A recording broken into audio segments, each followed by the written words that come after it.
Hi guys, this is Sam Wu, and this is Tap Hockey Podcast. This is a terrible impression. Seriously. I'm here because Bill can't podcast, and I only do like a 3-minute show on his podcast, so I figured I'd come in here and talk some hockey trades. And you don't sound like Napoleon Dynamite at all.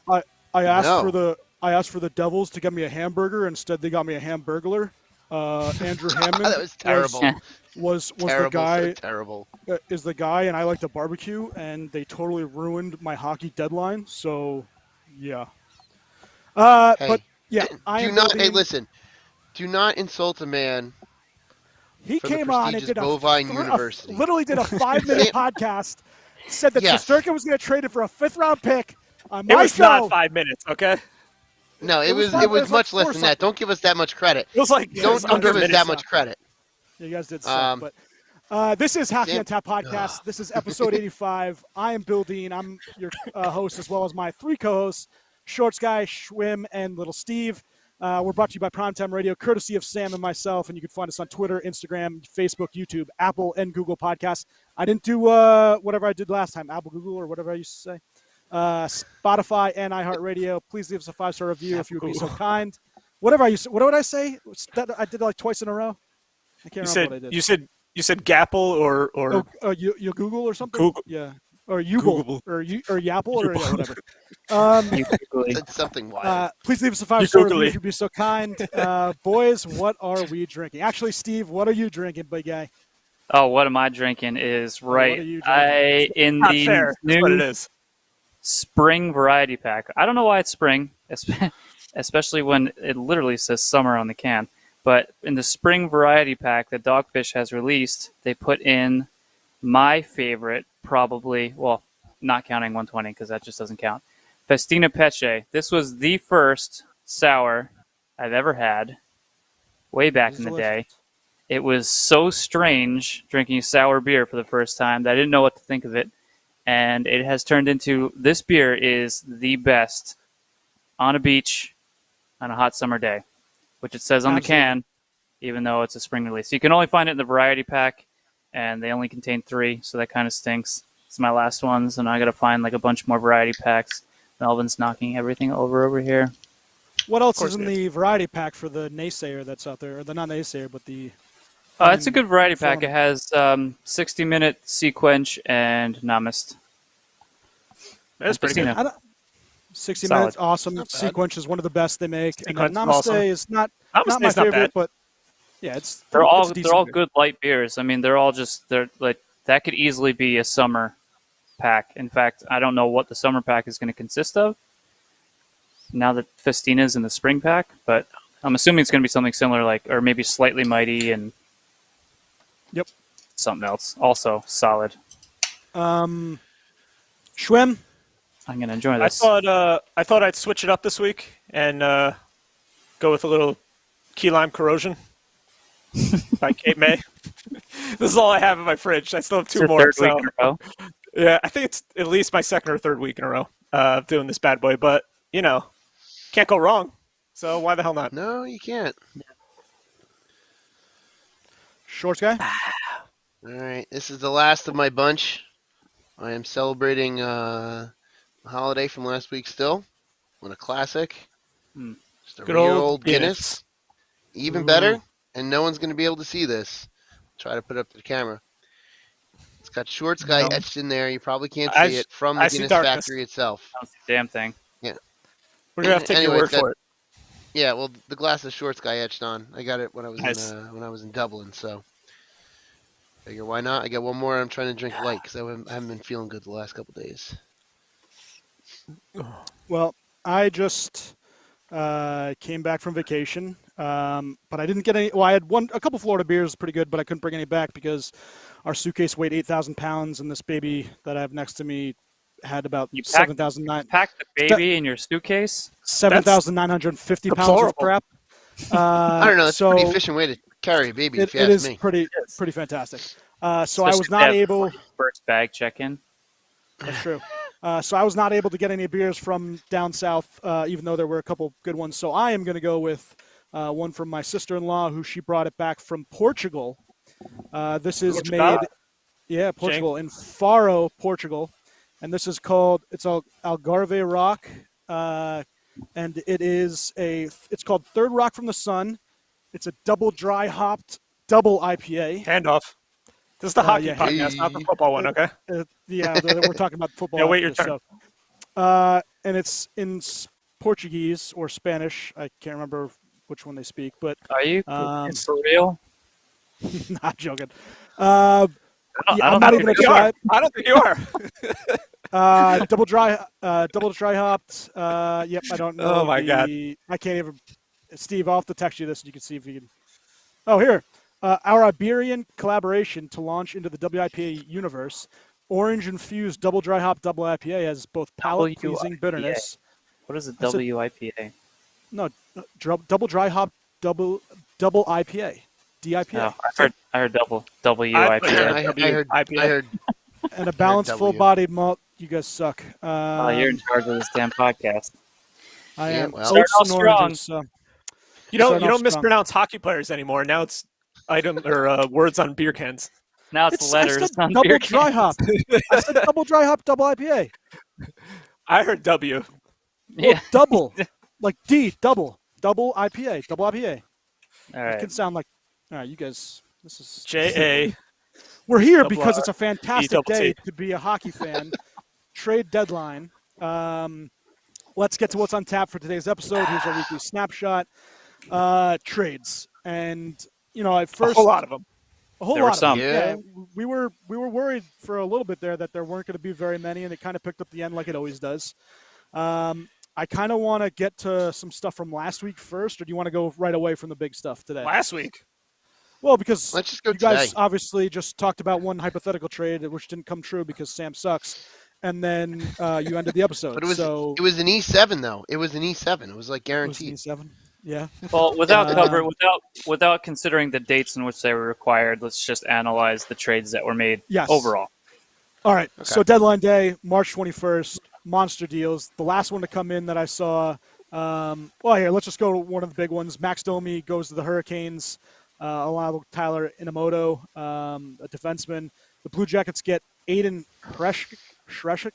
I'm killing that one. The Panthers got Igor Korshov and a 6th-round pick, so it was a 3-way trade. And they're paying part of his salary, which is crazy. Yeah, they're paying. And I don't know how good of a prospect Hershik is, but Max Domi immediately slots into a top 6 role for that team. No. Nope. You don't think so? He's a 4th liner on Columbus. He's going to be a 4th liner in Carolina. I think they're going to try him up there, and it's not going to go well. They're going to bump him down. Maybe they will try him in a middle 6, but the guy's playing 10 minutes a game in Columbus. That's what you get out of Max Domi. Max Domi hasn't really been relevant since Phoenix, so I think this trade on the surface sounds like it's more important than it actually is, but it's just like depth. He's a depth piece. He just has a popular name. Maybe they're hoping new scenery and change scenery. Results. Yeah. Well, how many changes of scenery has he had? It doesn't really make a difference. Yeah, but this isn't. This may not be a long-term change of scenery. This is like, let's see what you can do for me now type of deal.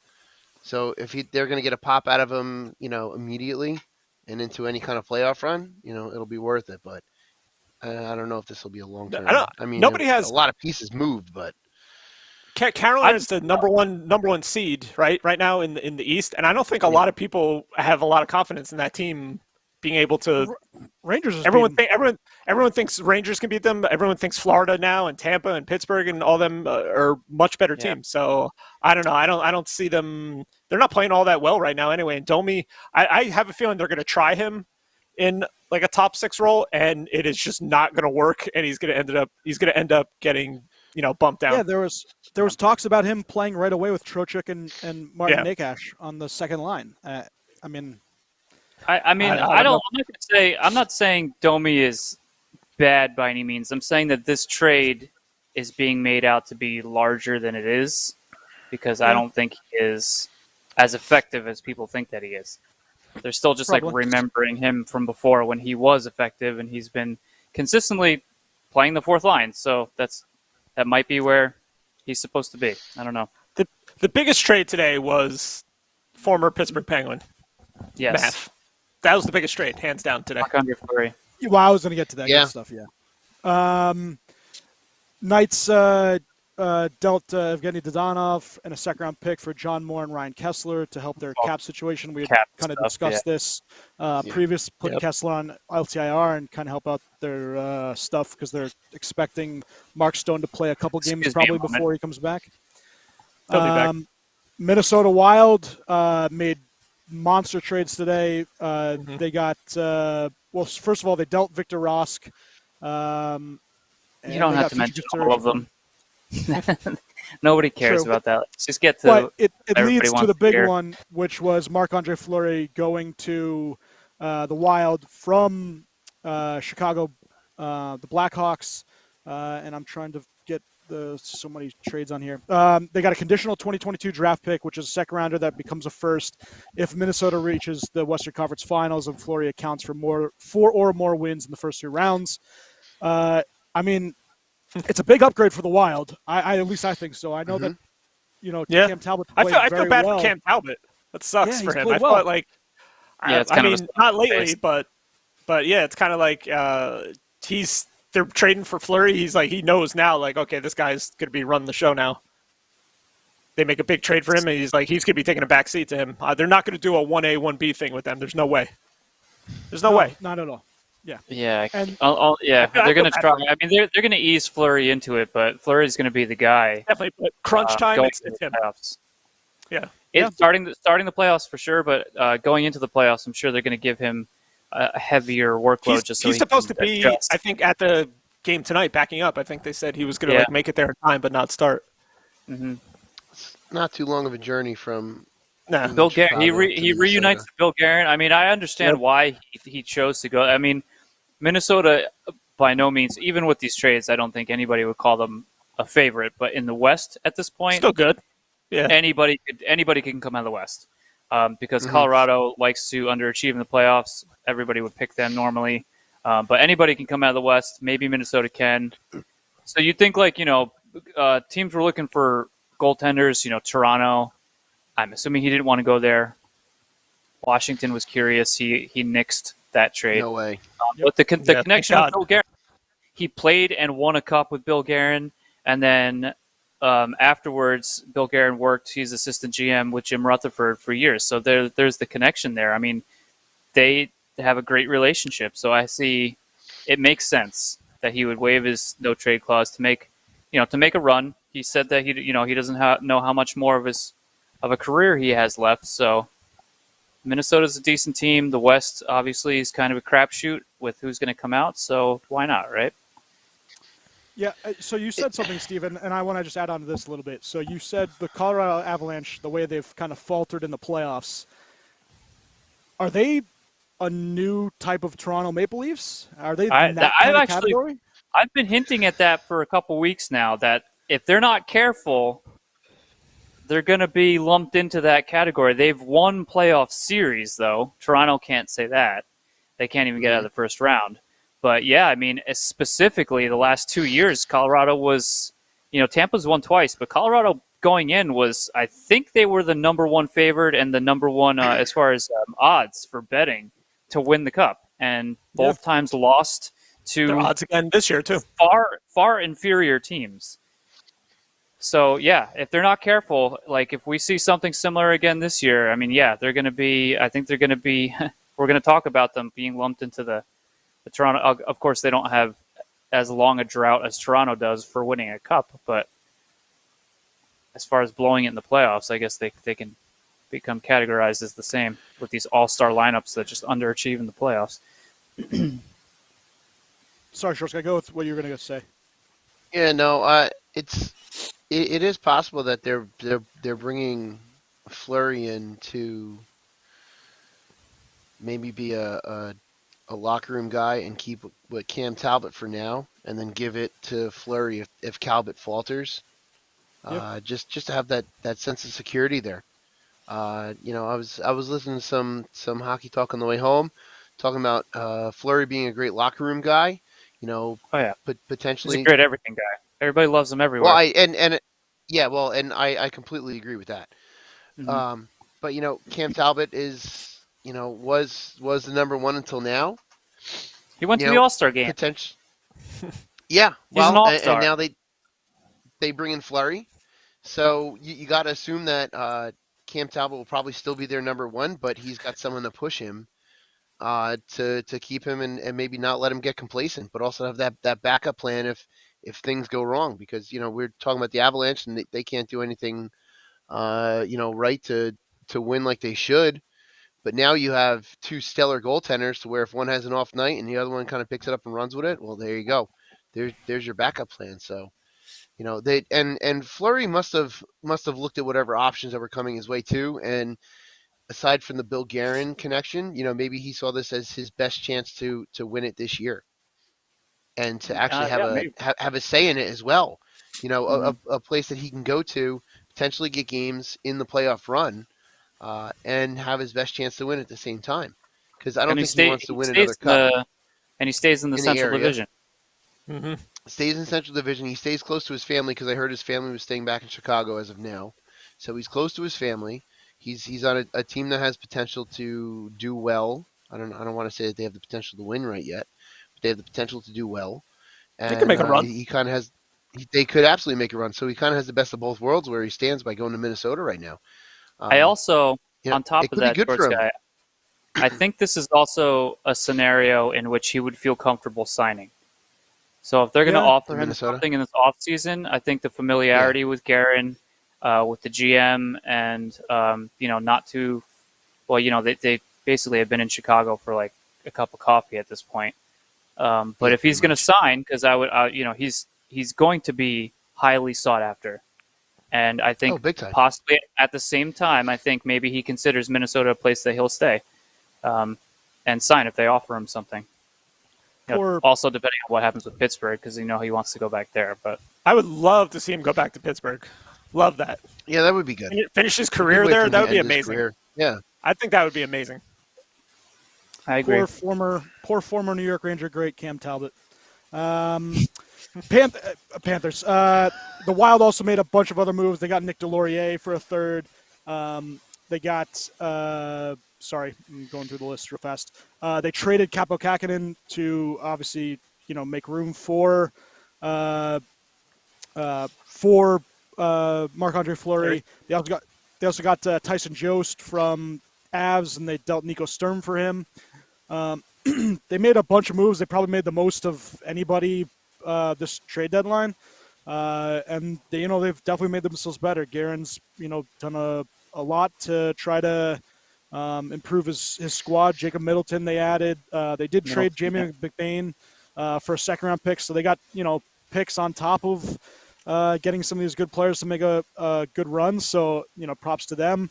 The other big team that made a ton of moves, and Schwim will go over this in a second. Tampa Lightning, right? First trade they have. They get Brandon Hagel. They also got two fourths. They deal Boris Kachuk. I knew that, but that one. Kachuk. Taylor Radish, a 2023 first-round pick and a 2024 first-round pick. So 2 firsts and 2 prospects. They're conditional also. They could change. Yep. Obviously, Hagel, a very good player for the Chicago Blackhawks. A guy young as hell, too. Yeah, even their captain, Jonathan Taves, was very surprised that someone like this got traded. Yeah. It's like anybody can go if we're trading this guy, basically, is what he said. Yeah. Yeah, it doesn't make any sense. It really didn't make any sense. If you're going to rebuild and you have an established 23-year-old on a very friendly contract, yeah. What are you building around? I mean, they got 2 first-round picks, but these are going to be late-round picks, very late-round picks. Yeah, late in the first round, and who knows what those guys. Yeah, Boris Kachuk is okay. Taylor Radish is okay. They're okay. Both drafted and developed by Tampa, but we're kind of behind because the team is pretty much stacked. They were going to be on the 3rd or 4th line anyway over there, so maybe they have more of a chance now with Chicago to grow with that team. But they're both good players. Like Radish has a really good shot, and Kachuk is very. He's got a motor on him. He never stops moving. He's always in on the forecheck and everything. Creates plays. So they're decent players to maybe try to build around, or maybe do something else with. I don't know, but this kid, the Hagel kid, was having a great season. He's 23. His contract is, I think he's 1.5 or something like that. Yep. For the next or something like years. For 2 more years, and they own his rights for 2 more years after that. Like he's not a UFA. He's restricted. Yep. So that's awesome, and he fits right into Tampa's. Like they can remake that third line. Basically, they're remaking their third line. Everybody's saying, but I think it's a little bit different than that. That Yanni Gourde, Blake Coleman, Barkley, Giroux line that they had in the on their Stanley Cup runs. But no, I think it's. I mean, yeah, they gave up a lot, but this is what Brisebois does. He gives up, picks to acquire players now. They're on friendly contracts. So they'll have them next year too, which is awesome. They're definitely going to lose more people in the offseason. Everyone's saying Palat is probably gone in the offseason, which kind of sucks, but they have to do this every year now because they're so friggin' close to the cap. They had that other trade with Riley Nash. I'm like, how the hell? Over the cap, yeah. Well, they had that trade with Riley Nash. They acquired him back from Arizona or whatever. I'm like, how are they acquiring another player when I think they were $4,000 just away from the cap, and they acquired another contract. But, like he went right down to the minors. He cleared waivers and went down to the minors, so it's not on their the main roster. But I was just like, I laughed at that. It's because your team wrote the book on circumvention the cap. They did though. That was Chicago. Chicago's the first team to do it. Patty Kane. Yeah, but Tampa perfected it. Tampa Bay has perfected it. And now everybody's trying to copy cap circumvention. Yep. Yeah, well, everybody's doing the LTIR. There's 5 or 6 teams that have LTIR and over the cap if these players came back. Oh season. And it includes Colorado now with Landeskog out, and then bringing in Cogliano and all these. Vegas is another one. Obviously, Florida has one now. Tampa, it's ridiculous. Also, for Tampa, they deal for Nick Paul, not to be confused with Logan another good Paul trade. A lot of people were saying like they couldn't believe that they were able to get him as well. Yeah, another good player. Bottom six heavy player. They described him as like he's playoff time. He's like the kind of heavy player that you want for a playoff run. So he's 6'3", I'm cool with that. 20 pounds. Yep. Yeah, I'm cool with that. They deal Matthew Joseph in the 2024 4th-round pick. They also, like Schwim said, they dealt for Riley Nash for future considerations. And then they get, as Steven had said, Alexei Melnichuk, goaltender. They dealt Antoine Morin, so they get the backup goalie. And just in case Vasilevsky, messes up the playoffs, they can bring this kid in and he can do some. Oh yeah, definitely. I don't think this kid is going to see an NHL game in his entire life. I don't think so either, especially on Tampa now. No. Yeah, he's fat chance. Some other big trades, and we'll go right to Steven. As much as I hate that, this was one of my favorite trades of the week, of the deadline. Pittsburgh Penguins get Ricard Raquel. They deal Zach Aston-Reese, Dominic Simone. I thought you were going to say Beaulieu. What? I thought you were going to say Beaulieu. You should have, you idiot. Yeah, I should have. Damn it. Kale Klang, and a second-round pick. Obviously, he gets to slot right in with someone like Evgeny Malkin, which is terrible for any Ranger fan who is probably going to have to deal with Pittsburgh in the playoffs, the first round. And they also obviously deal with Nathan Beaulieu. They deal a conditional 7th, which, Steve, what are the conditions again? Because this is fantastic. So nothing. Pittsburgh needs to win 3 series, so they need to make it to the Stanley Cup final, and he needs to play in 50% or more of those games, or at least 50% of those games. And if they don't meet those, if he's not the 7th defenseman. If he's the 7th defenseman, I'll be shocked. He's probably 8 at this point. But if that doesn't happen, it becomes nothing, which is the best. It's very likely that it's not going to happen. Very likely. It's not even like they get like a. Not even like next year's 7th-round pick. Just nothing. It's just turns into nothing. Yeah, they're just eating. You'll have nothing and like it. Yeah. So they make, obviously, you know what I didn't realize, because I was going through ESPN and I was going through this thing. The Pittsburgh Penguins had actually dealt for Alex Nylander back in January. Where's he? Yeah. Where's he been?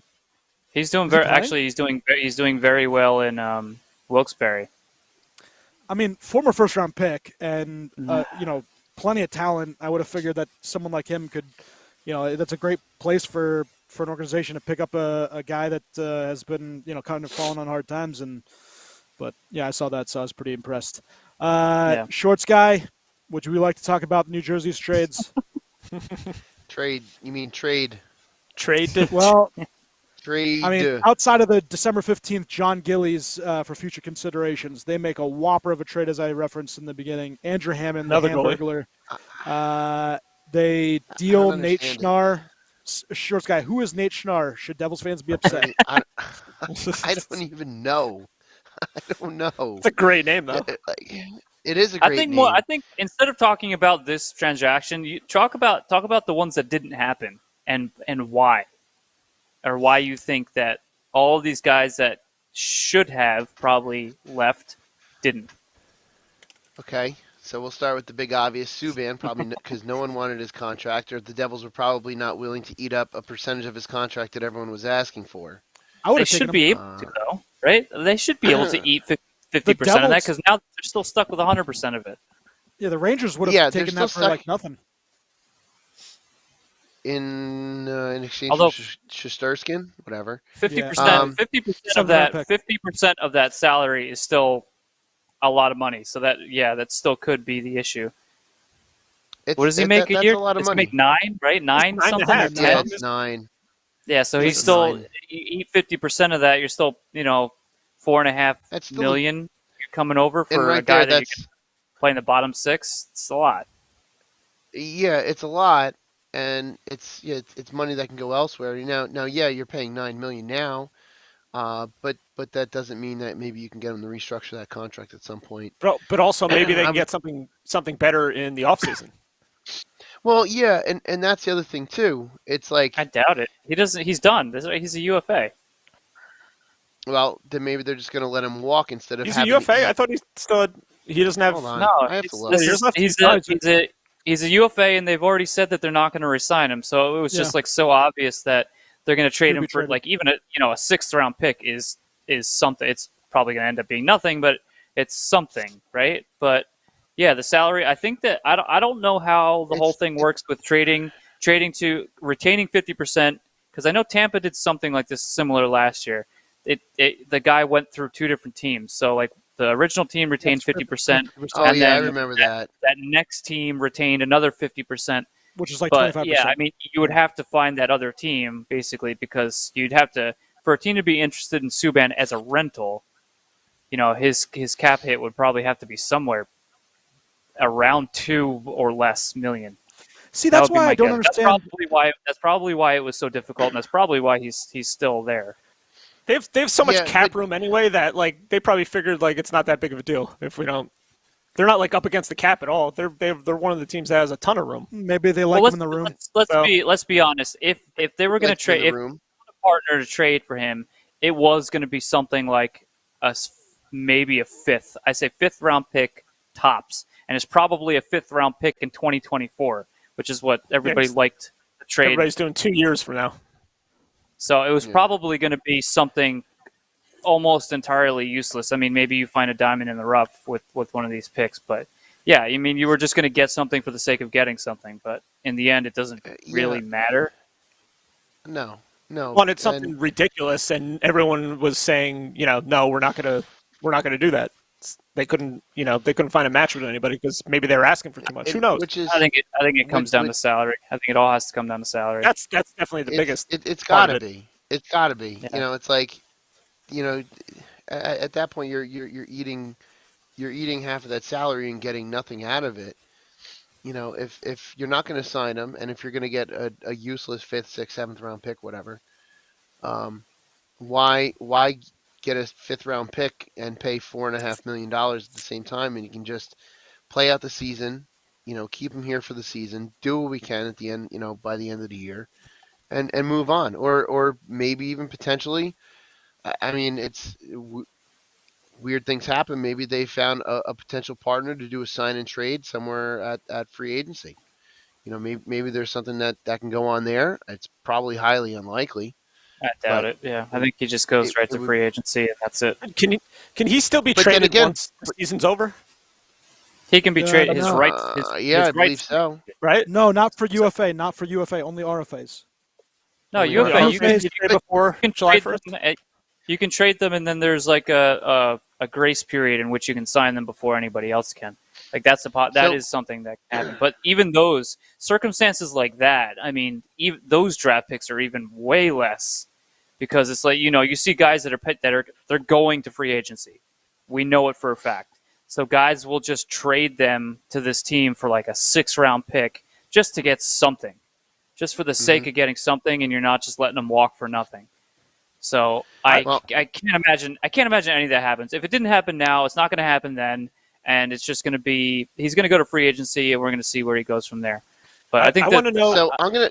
So here's I want to know how so mad here's Dean a is wild gonna be idea. when the Rangers sign him. Well, here's a wild idea.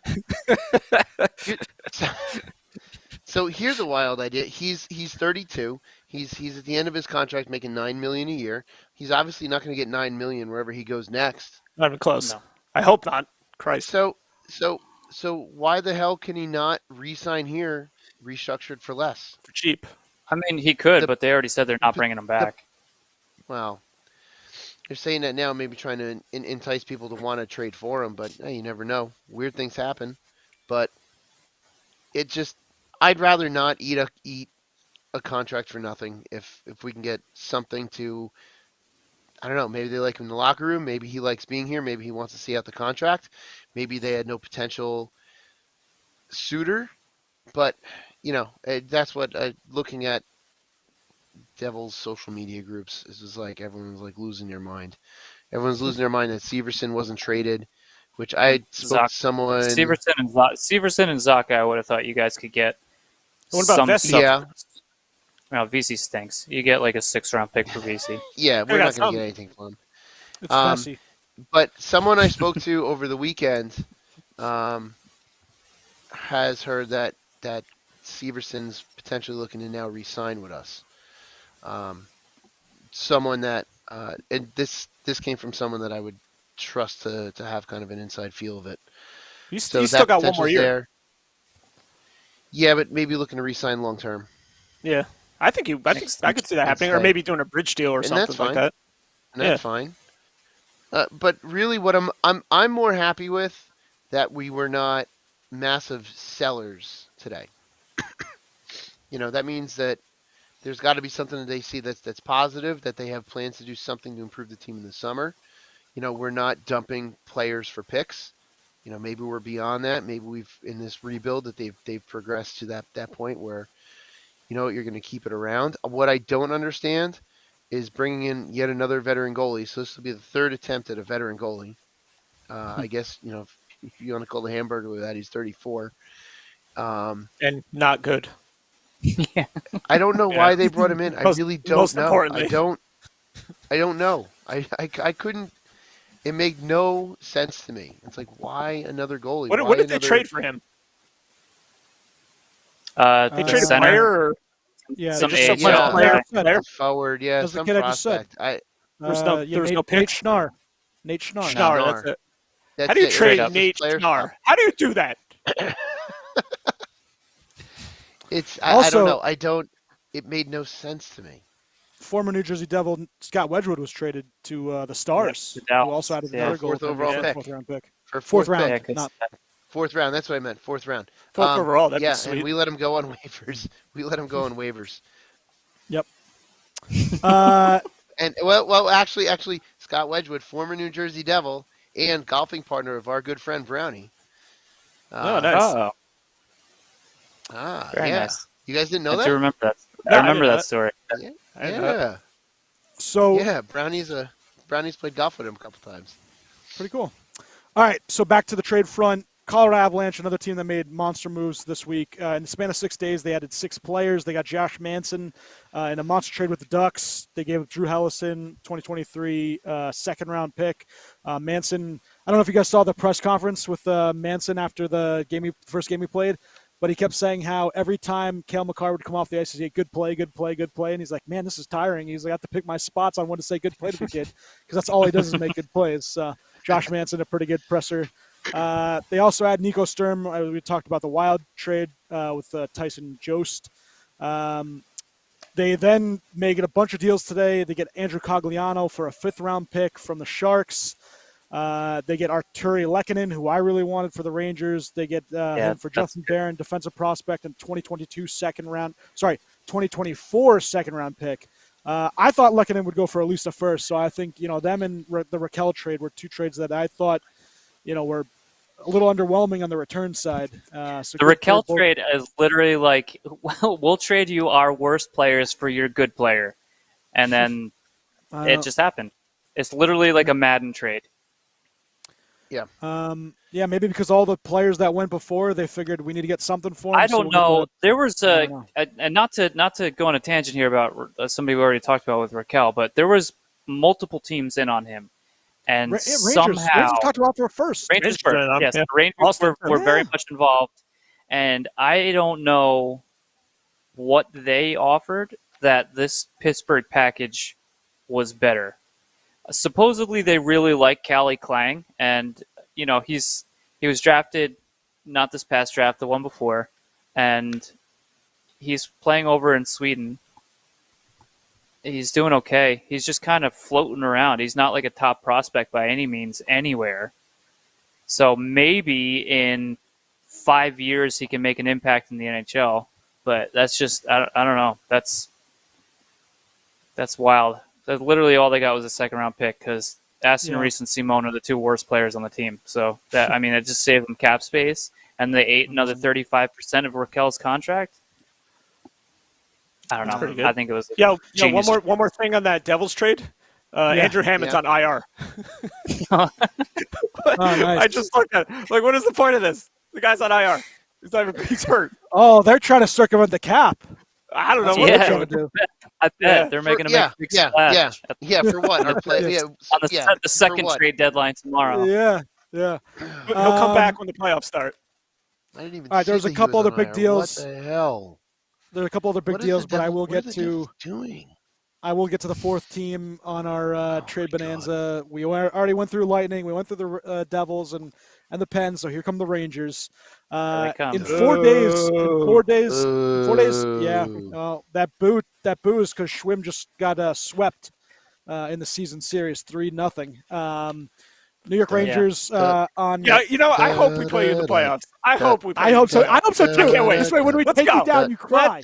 Do it. Zona bet if it happens. Rangers. No, we're betting something else more than Zonas if we meet in the playoffs. You just got Hamburglar for a prospect, so I know you can't say about Rangers sucking. New York Rangers made a trade. Say whatever I want. Thursday. Of course you can. They made a trade last Thursday, getting Frank Vatrano from the Florida Panthers for a 2022 4th-round pick. They then subsequently go on and do a bunch of other things today. They get Andrew Kopp in the big deal. Andrew Kopp in a 6th. They deal 2 seconds. One can become a first if the Rangers make the Eastern Conference Finals and Kopp plays in 50% games. So basically, he just has to make your Eastern Conference Finals. Conditional 2nd-round pick, which is either the St. Louis pick in 2022 or the Rangers 2023 2nd-rounder. It's Winnipeg's option, and then also a 5th-round pick and forward prospect Morgan Barron. Barron's pretty good, forward prospect center. Probably like a 3rd-line kind of center, but it's definitely a big deal. Kopp's a very versatile player. He can play PK, power play, top 6 role. Pretty much does everything. He's going to be a good player for the playoffs. I thought maybe they gave up a little too much to seeing what guys like Rickard Raquel got. But overall, pretty happy that they got him. I wanted other players, but I'll deal with and I'll take Andrew Kopp for the playoff run. They also got Tyler Mott for a 4th-round pick from Vancouver Canucks. They build their 3rd line. They made a big deal dealing Anthony Bitetto for Nick Merkley, forward, not because of Ryan Merkley. And then lastly, they acquire the 3rd UMass Minuteman, Justin Braun from the Philadelphia Flyers for a 2023 3rd-round pick. Braun's a pretty decent stay-at-home defenseman. He was a positive on a team that was full of negatives in Philly. That's crazy. Can I just say, he had like a negative 60 goal differential or something, right? Well, he's like a +4. So this is, I think this is actually, I don't think so. I like Andrew Kopp, but I think Andrew Kopp is touted higher than he should. But Justin Braun, I think, is probably the best acquisition you could have because you guys are below average defensively, statistically in the league. So you need something like this. The guy averages over 20 minutes a game on Philly. That is a -58 goal differential on the season, and he's a +3. And he only has, he has 16 points, so he's not scoring a bunch of goals to remain that. He's just not on the ice when they're getting scored against, and that says something. So I think you should be very happy with that because that's what the Rangers need. They need stronger defense, and then you got a new third line that's going to be a defensive-minded third line, but a shiny new third line like Schwim got this trade deadline. Stop copying us, all right? Try to make it your own way. So I like Ryan Braun. The only problem is that Justin Braun. He's I said Ryan Braun. Being the baseball player. Ryan Braun's a baseball player for the Milwaukee Brewers. Give me a break here. I was actually looking at fantasy. You're the only one here that knows that. This is not baseball prime time. Yeah. All right. So Justin Braun's not UMass Minuteman. It's not baseball on tap. As well as, by the way, UMass Minuteman Zach Jones, national champion last year, and Frank Vetrano. So they added 2 players. Listen, I like the moves. Justin Braun is going to play most likely on the third line. The only thing I don't like is it's probably not going to be instead of Patrick Nemeth, who stunk this year. It's going to be in the place of someone like Brandon Schneider, who's a first-round pick. He's played really good this season, and I want those young guys to get playing time. And him and Keandre Miller are going to be fixtures on this defensive group, other than a monster trade for a while. And I think that he needs to be playing, and I have a feeling that, Braun's going to come in and kind of supplant him, which I'm not going to like too much. But listen, I wanted guys. I'm actually surprised that Phil Kessel wasn't traded. I wanted someone like Kessel, a goal scorer. I wanted a Ricard Raquel, someone to put with Strome and Panarin on the right side to kind of help them with goal scoring, because they obviously, on the top line, you have a 40-goal scorer in Chris Kreider. You have a 28-goal scorer in Mika Zibanejad. Maybe that second line needed some oomph, and I was hoping for someone like that. There were rumors that someone like Mark Scheifele was available, and I know it was a long shot, but I'd pay a premium to get Scheifele and bring him in and to make that second line shine a little more. But overall, I can't complain too much. The Rangers went out and used the cap space to their advantage. They, didn't go overboard too much. And if we do have to deal a first rounder to Winnipeg, it's because we went to the Eastern Conference Finals, so we can't be overly upset about that.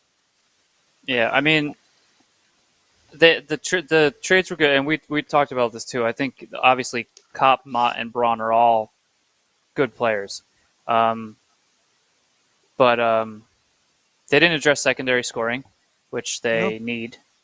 But they did address that they need to be better defensively. So it's something. And like I was telling you, you have to kind of temper your expectations in this at this trade deadline, because just these players, these highly sought after like offensive pieces, you'd probably, with the exception of Giroux, Raquel was the second best offensive threat that was available in this trade deadline, and everybody else was just complementary players. So role players. Yeah, role player, complementary. Middle six, bottom six type guys who are effective, like Kopp and Mott are effective and definitely will help the Rangers, but I don't know how much they're going to help them score, and that's something that you guys need. So hopefully, I don't know. We'll see. We'll see what happens. Maybe some of these guys play better offensively, and somebody like Kopp is a scoring third liner. Who knows? We'll see. All right, so let's get to a team that Steve just kind of referenced with Claude Giroux, Florida Panthers. They get Robert Hagg, defenseman for Buffalo. They also get Claude Giroux, as well as a couple of forwards for Owen Tippett, a 2024 first-round pick, and a 2023 third-round pick. They also make what I think is one of the worst trades of the deadline, getting Ben Sherratt for a prospect, a first-round pick, and a fourth-round pick. I thought that was a tremendous amount to give for, I know he shut down Austin Matthews last year in the playoffs, but I got to think that you could have gotten a better value play for a first and a fourth. I don't know. What did you guys think? I don't know. I mean, Giordano's he's a big name, but I don't think Giordano's a better defense at this point in his career. Is not a better defenseman than Ben Sherratt. So Yeah. I think Ben Sherratt is the best. I'd rather have probably him the best than Giordano. acquire. Definitely. So I think it's a pretty good trade, especially since you're out. Ekblad is out for, they say he's week to week, but he might be out for the rest of the regular season. But you needed somebody to come in for the rest of the season. Okay, so they Once needed put him on LTIR. He has to be out the rest of the season for that circumvention to take its effect. Massive effect. Tampa close? Yes, The Tampa he effect. can't come back in the regular. Yeah, he can't come back in the regular season. He can't because they'll they'll be over the cap. Yeah, I mean, he's he out the can, rest of the but they'd have to figure something else out. But yeah, I think he was the best option, one and playoffs. they're all in. Florida proved, and this is what we all expected, is that they're going to go after the biggest names out there because they can, because this is the year that they have to. I don't think it is the window. I mean, the guys are there. They had they're going to be good again next year. So I don't really know what the desperation is, but they want to win now. So go out and get whoever you can. That's the hottest commodity. I hope they blow it in the playoffs. That's all. So they lose. Bring back the so Rats. just quickly, the Panthers lose Claude Giroux, the UFA this offseason. But Verhaeghe signed to 2025, Barkov to 2030, Huberdeau is 2023, Sam Bennett's 25, Duclair's 24. They lose Mason Marchman, Sam Reinhart is 2024. Yeah, I mean, pretty much all their guys other than like Nola Kari. Marchman's RFA, right? Wouldn't he be an RFA? He's a UFA, it says. Oh, wow. Joe Thornton is a UFA, but he's obviously...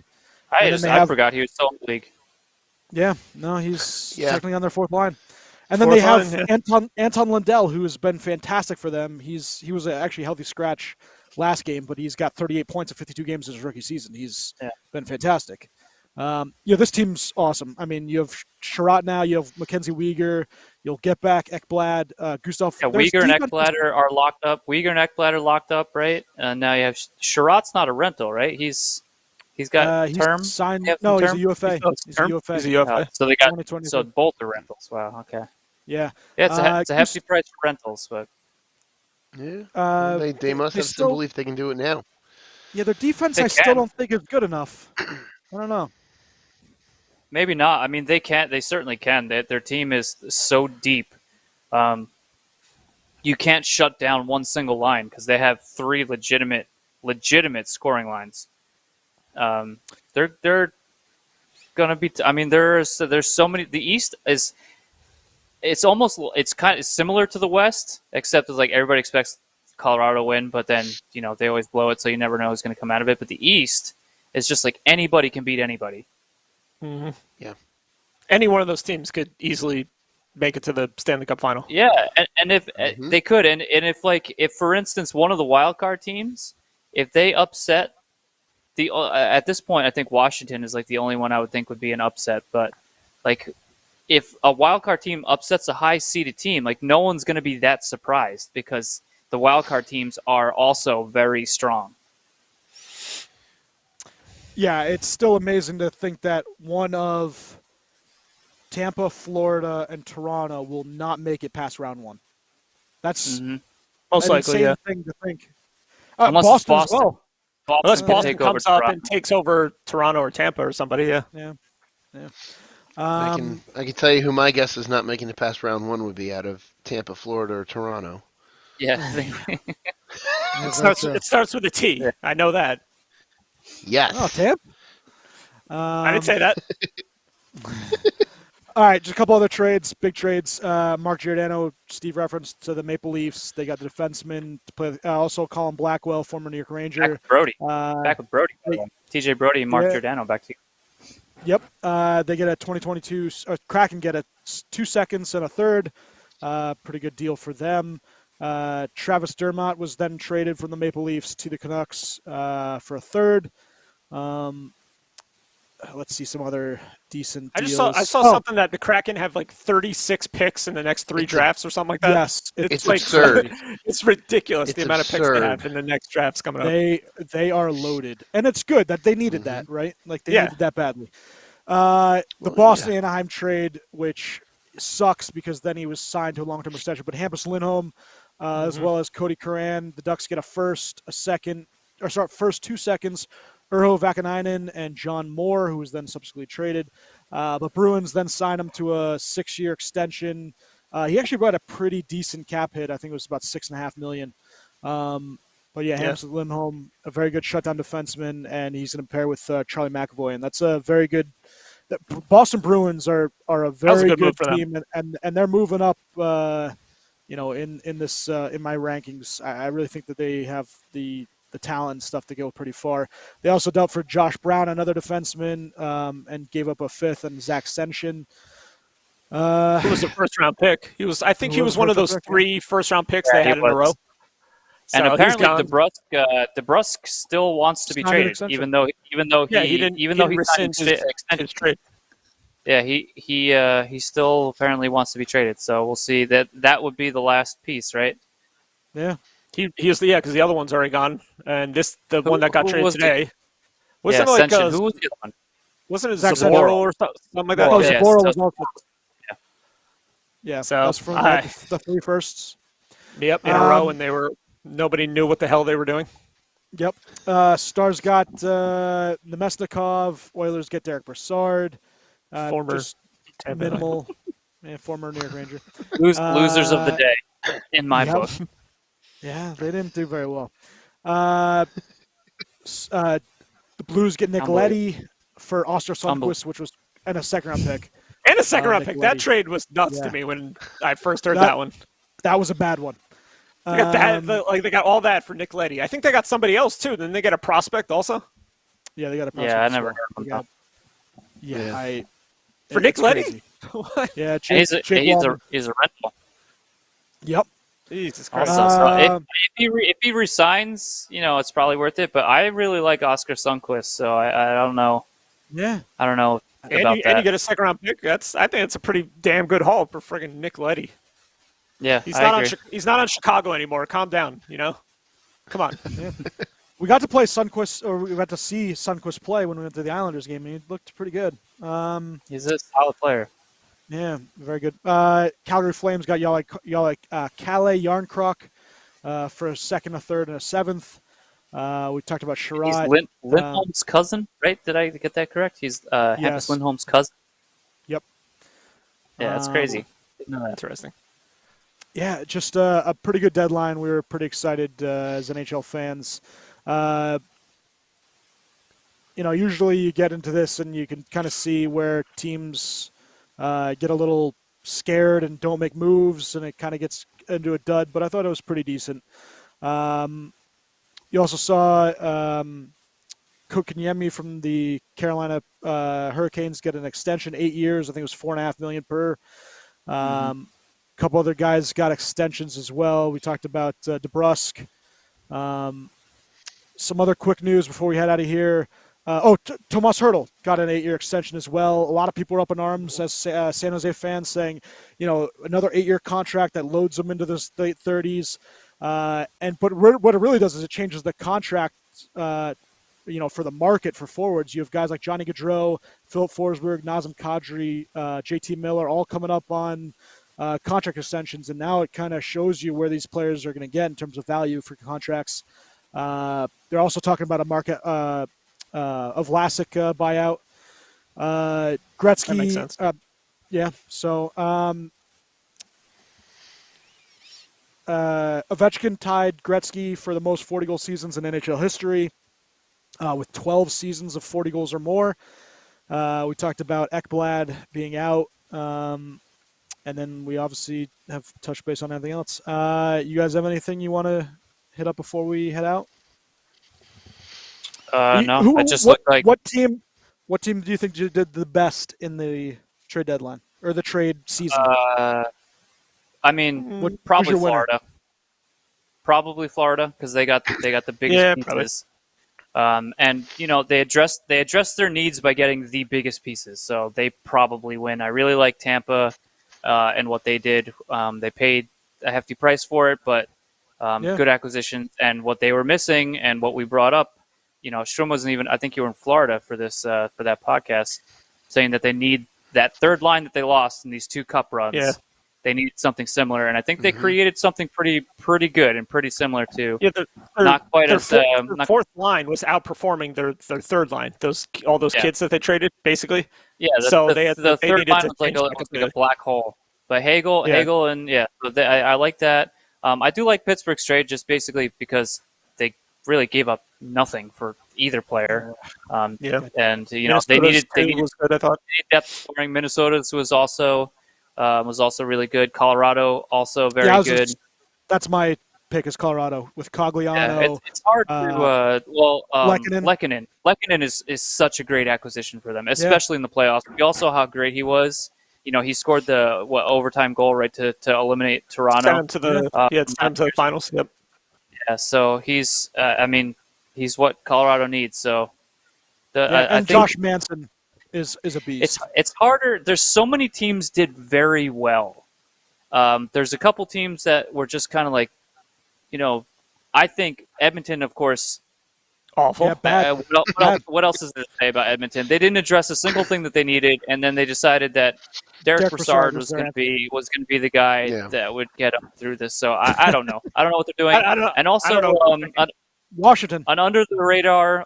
Washington is an under the radar poor Johan trade Larsson deadline. They got Johan Larsson and Marcus Johansson. Oh, that's they brought back. But at this point, it really seems, and I don't know if you guys agree with me, it seems that they're 100% focused on Ovi's records, and that's it. That's it, yeah. They want to get him every record, and they don't care they got their cup. about making a run.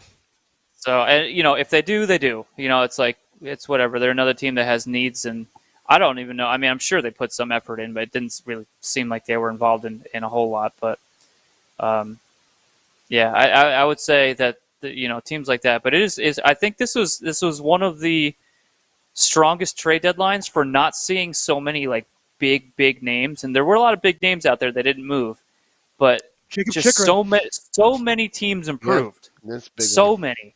Every team with the exception of Washington, every single team in the East improved. In the playoffs, all of them improved. Mm-hmm. And that is that to me is wild. The West, not as many improved, but the teams that are going all in went all in. So the Eastern Conference, the Eastern Conference playoffs, I think, are going to be like 100 times better than any of the games in the Western Conference playoffs. The Eastern Conference playoffs are going to be out of control with how all close and how all these teams are just going for it this year. Tight series.